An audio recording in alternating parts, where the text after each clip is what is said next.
guys, welcome back to SkyTalksBooks. My name is Sky, and I do talk about books. So this is my June wrap-up, and let me tell you, it's been a weird month. And listen, I'm sad to say that I hated a lot of books this month. There was a lot of DNFs. I'm not even going to talk about the DNFs, honestly, but there was a lot of books that just I didn't vibe with. So if this is your first video that you're seeing of me, I am not usually a negative Nancy, okay? But Breakfast of Champions by Kurt Vonnegut. Look, I was really excited. I wanted to be a Vonnegut fan. I mean, what is more like cool than that? You know what I mean? Why is this a book? I don't want to get like mean about it, but why is this a book? This is nonsense. This is utter nonsense. It just, for me, it read like a 12-year-old boy is writing like an essay for school, or a bunch of essays for school, and he's trying to be the funny kid, and it's just filled with like stupid little illustrations, which, look, if I loved the book, I mean, this is an illustration of underwear. If I loved the book, I'm sure I wouldn't think they're stupid little drawings. I'd be like, oh, they're full of these whimsical little illustrations. Such is the way of life. You know, I have heard this is not one of his best. A lot of hardcore Vonnegut fans don't even like this. But yeah, it was just like, it wasn't funny to me at all. There was nothing that made me laugh. It was just silliness for silliness' sake. Yeah, it's a miraculous weaving of science fiction, memoir, parable, fairy tale, and farce. Maybe it's just like trying to do too much. And yeah, it's just basically all about like attacking the spectrum of American society. Anywho, next, I feel like this next book is like Breakfast for Champions, but a couple of hundred years before. We've got Candide by Voltaire. My.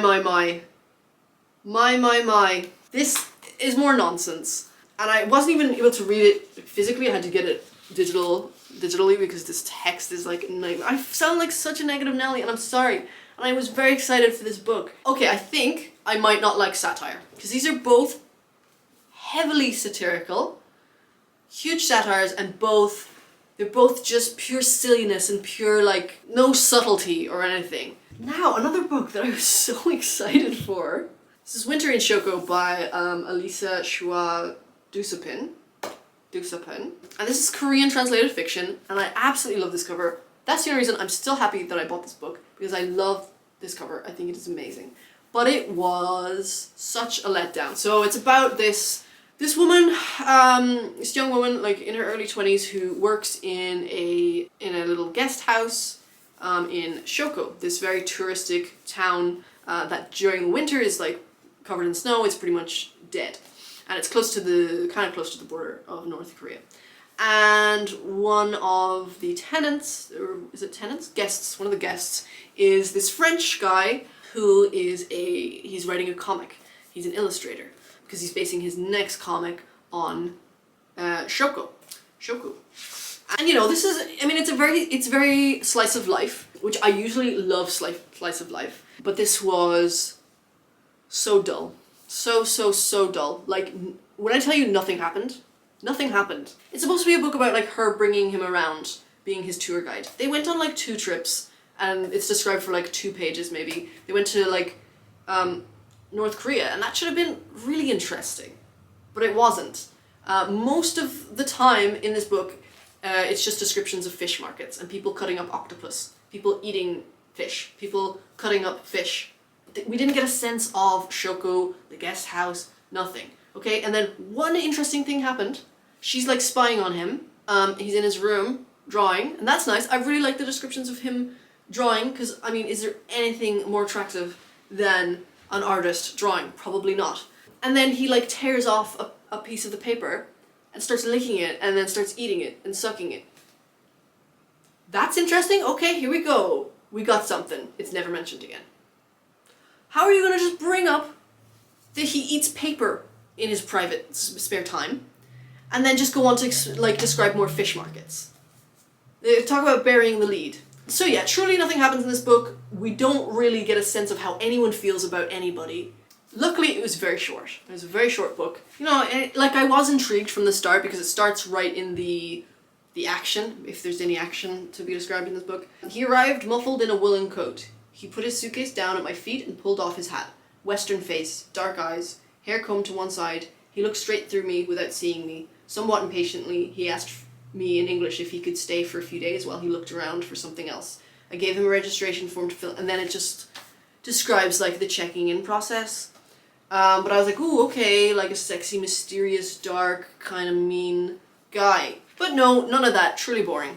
This book is maybe more of a 2.5, 3-star, comfort me with apples, which again is a book that's been on my TBR for so long. Some of the reviews made it sound like so amazing, and the blurb made it like, wow, this is gonna blow my mind. Like, it gave you very little. Like, it's all about like, oh, it's about this woman who lives in this perfect neighborhood, like this dystopian kind of neighborhood, and her life is perfect, her husband is perfect, she's beautiful, everything's perfect, but it's not. Something really dark and twisted happens, and it's not what we think it is, okay? That sounds great. But I just want to tell you this straight away, because I think everyone deserves to know this before reading the book. It is an Adam and Eve retelling. A weird Adam and Eve retelling. That halfway through, it just becomes really like obnoxious and obvious. But I will say, I absolutely loved the prose. I think the way it was written was so beautiful. I'm gonna read you some quotes from it, actually. A quiet, polite knock at the door cracks open the afternoon like a spoon tapping an egg. I love that imagery. And then, the mingling of their breath is a biome in which only the truth can thrive. I mean, beautiful writing. I really love the writing. So yeah, I definitely didn't hate this book. I was just so excited and intrigued and enjoying it so much, and then I just felt so let down that it just then became like so obvious and kind of silly. Like, quite quickly it just unraveled into just silliness. I don't like silliness, apparently, is a thing. Which is odd, because if you know me, one could describe me as silly. Maybe in my reading I just need a break from myself. Yeah, that's fair. Now we're gonna get into the books, like the middle area books that I did enjoy. We got Strange Weather in Tokyo by Hiromi Kawawami. And this was absolutely delightful. This is slice of life done right, in my opinion.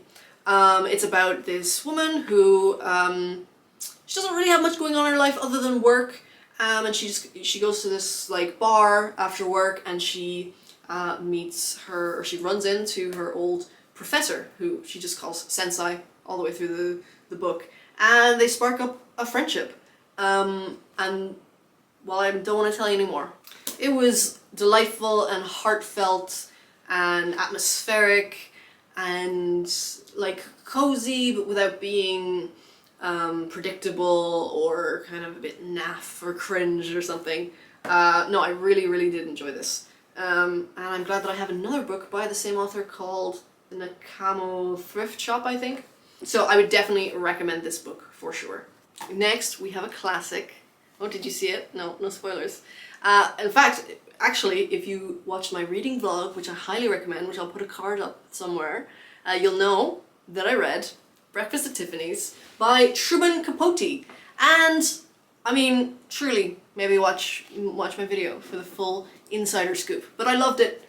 Wasn't what I expected, because I was very familiar. I hadn't seen the movie Breakfast for Tiffany's, but I was familiar with, you know, the vibe of it. But this was a lot more gritty, a lot more like she's a lot less of a likable character. And yet, actually, in the end, I kind of ended up loving her. Okay. Another classic that I read was The Bell Jar by Sylvia Plath. It's funny, because, well, it's not really funny, but it's interesting.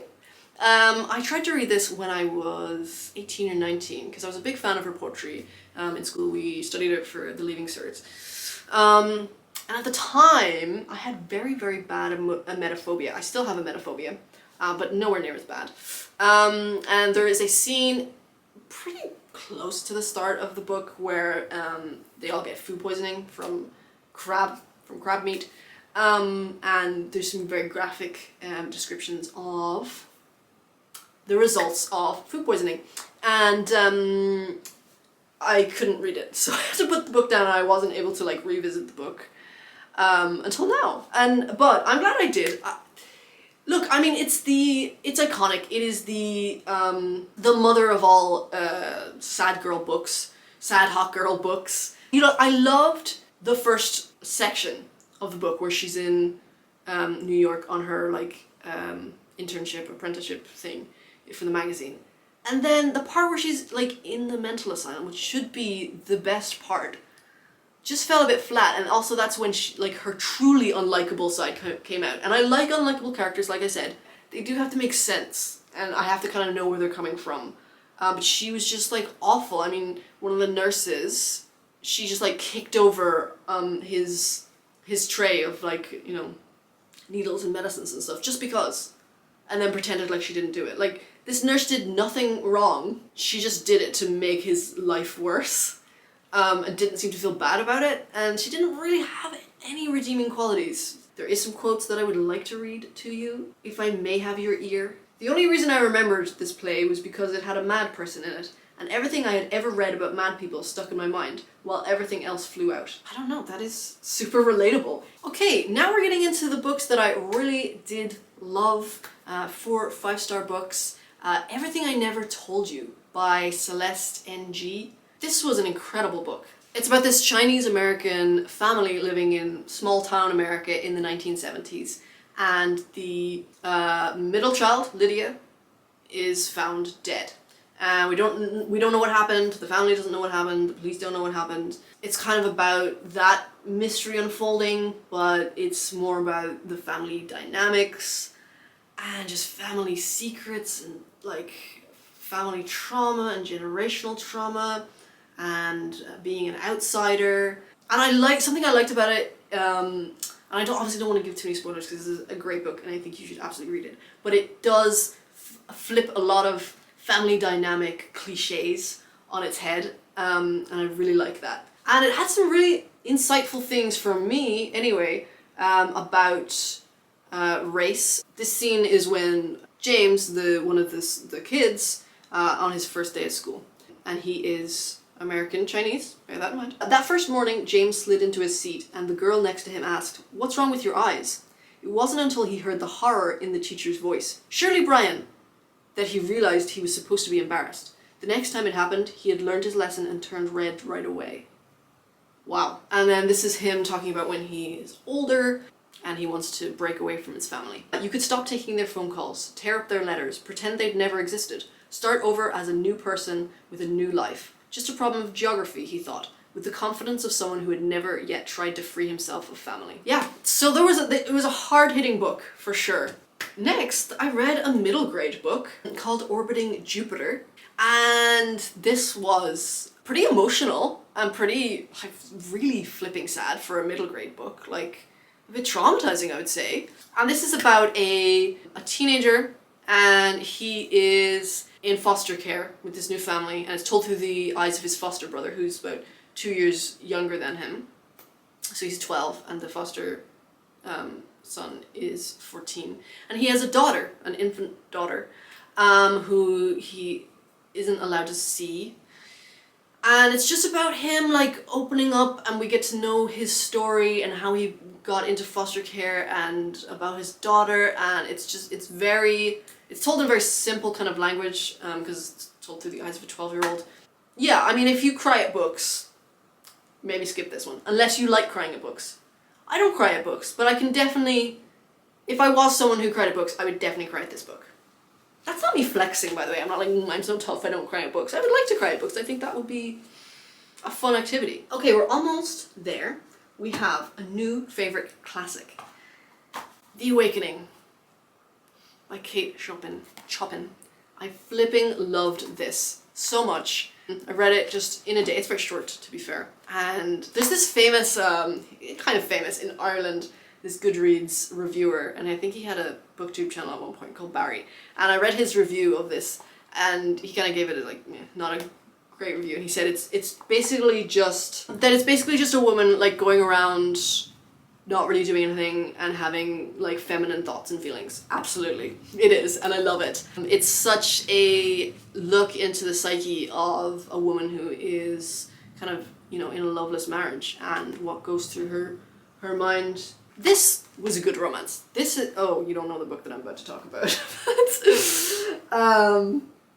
I guess I can talk about Wuthering Heights now as well. This is not a good romance. This is a good romance. Okay, I did a whole video about Wuthering Heights.